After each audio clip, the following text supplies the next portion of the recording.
हनुमानजींचा विषय सुरू झाला आणि ते हनुमानजी भेटले आणि आतून असं वाटत होतं की ते आपल्याला काहीतरी सांगणार आहेत म्हणून आम्ही सगळं झालं तरी असे हात जोडून होतो. मग ते म्हणाले की आपको म्हणे शूलपाणी में मैया के एक बार दर्शन हो चुके हैं, अब डिंडोरी में इस जगह पे एक और बार होंगे आपको दर्शन.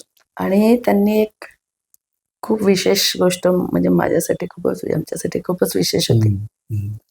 ते म्हणाले की आपकी परिक्रमा पूरी होने के बाद आप हमसे मिलने आना. आणि नुसतं आधी असं म्हणून ते थांबले, एक सेकंड पॉज केला आणि म्हणाले की आप हमसे मिलने आना. कहाँ पर? हनुमानगडी, अयोध्या. त्यामुळे हनुमानजींनी प्रत्यक्ष आमंत्रण केलेलं आहे, परंतु योग अजून आलेला नाही.